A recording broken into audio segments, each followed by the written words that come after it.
Welcome back, plant operators. I am Leonidas. This is Nucleares, and I'm going to walk you through the shutdown of just one loop. Not an entire reactor, but just the one loop. Say you need it for maintenance, there's damage, for whatever reason, you don't want to shut down the entire core and the other loop. I'm going to go ahead and walk you through how to do that. So, we've just had AO finish a preventative maintenance analysis. He's gone through and he has checked everything. We can see that there are a handful of things that need to be looked at, and we can see those in the maintenance task. So a lot of these we need to shut down or loop for, particularly the generating turbine right here. Pressurizer heaters we can turn off at any time, so that's not so bad. So let's go ahead and walk through doing that now. Now again, as always, I'm using a checklist. I will upload that checklist to the description of this video. The version I'm running is 2.2. This is still patch 175, so things may be different afterwards. Some of the physics are going to be tweaked. All the procedures should be the same after the new patch comes out in a couple days. But for the most part, it'll just be kind of the physics engine behind the scenes. So let's go ahead and start with shutting this down. We would normally pick an ideal time of day to do this. As we're in the upswing, probably not. I tend to wait until about the 2000 hour to start bringing these down. But for the purposes of this video, we'll go ahead and do it now. So we're going to be shutting down our primary loop, which is loop C or loop 3. So let's go ahead and we're going to start by putting our bypass at 100. We're going to bring that turbine down. We will, as soon as we see it start to drop, when our torque gets close to 2.5, we're going to go ahead and disconnect it from the power grid. Although we could do it now, since our other grid's doing okay on its own. Although 18, yeah, the second loop's doing fine, so it should be okay. So we'll go ahead and open it now. There's no reason not to. We will, unless of course I just decided to do the wrong loop. All right, that's okay. We can bring that back. We will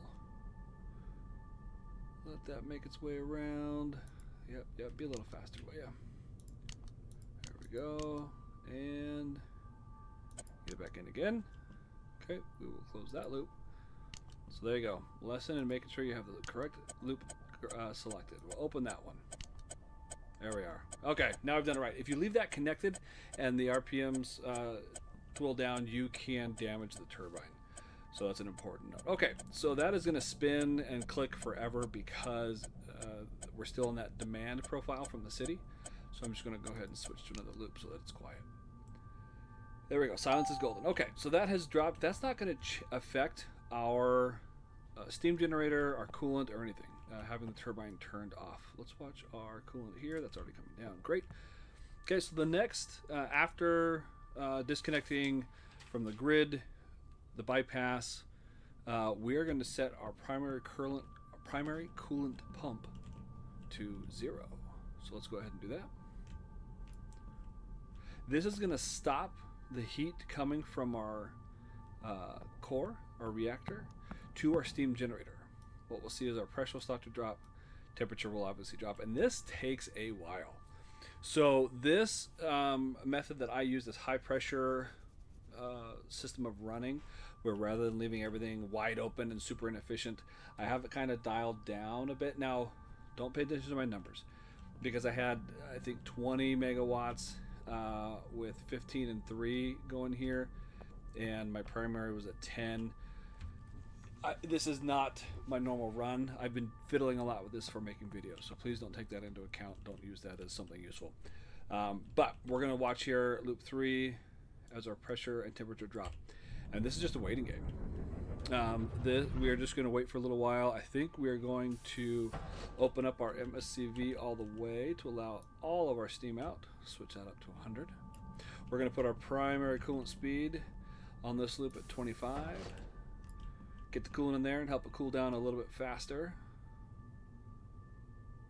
There it goes. And it's, when we say fast, we're not talking super fast. So I may end up, I'm going to keep talking, but I may end up cutting out this video and jumping ahead, take note of the time, 3:19. So if you jump and it's a couple hours, let's see, security reasons. What is our security reasons? We have high temperature condenser. Okay, so that is an example of a custom alarm that I have set. This will not do damage at 85, but it will trip all of our turbines if it gets up to 100. So what I did was I created or edited the alarm to notify me 85 so I can catch it early. I think by default it's 90. For me, that's just too high. So that is still coming up quite a bit. So we're going to bump this up even more. Oh, look at that. I did. It's on my checklist and I missed it. Set to, I put 20 question mark. It looks like 15 is enough. So I'm going to make that edit real quick on my, we'll say 15 to 20, depending. Okay. So that's coming back down. That alarm should go off. Yeah, we should be good. Okay. So coming back and looking, pressure's dropping, temperature's dropping. Okay. Go ahead and let that run again at high speed. And we'll see how long this takes. Am I missing anything else? Nope. Condenser was supposed to be done before my MSCV to 100. Once evaporator temp below 100, we're going to shut our secondary coolant pump off, and we will be able to turn everything else off.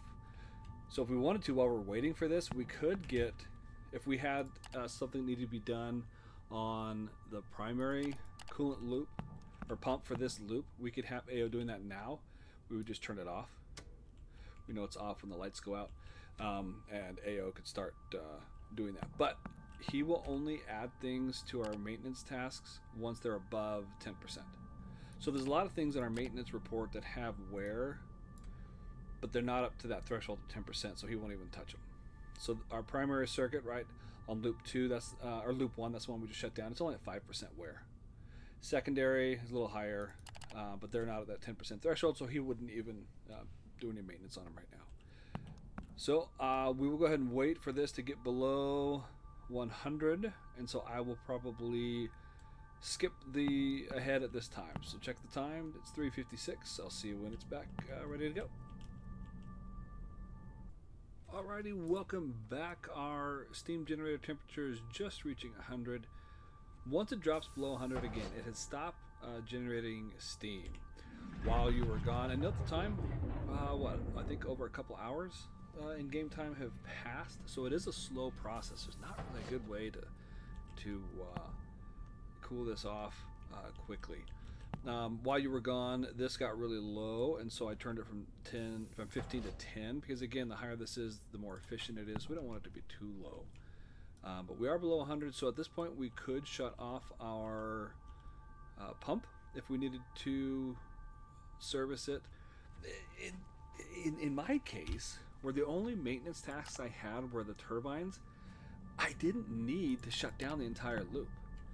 You can shut down a turbine and let everything else run and just bypass all of the steam out into the ether, the world.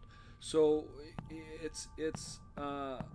wasn't necessary, but I went through the steps for the purposes of this video. But just keep that in mind, that the turbine, you can shut this down and still keep everything up, and then starting up the turbine is much quicker.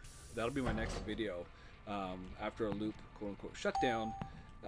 Starting up the loop again is much faster, especially if you already have the steam already built, and the pressure's the temperature's already up there. It's very handy. What's happening now, because I'm letting it run, the volume in the steam generator is rising.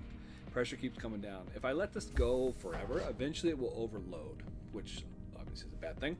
So at this point, I would just turn it, I would adjust it first, probably down to, say, 20, which is where I'm going to start it back up at, and then I would just click it off. And what it'll do is you'll see that as it winds down, after it winds down, this number will stop climbing. This should stop, and this should stop. So we'll speed that up just for a minute so you can kind of see that. Are we there yet? Yep, frozen. Interesting. That continues the job. I guess that's getting turned slowly back into steam. Anyhow, So there you go. That's how this works. We've done a successful shutdown.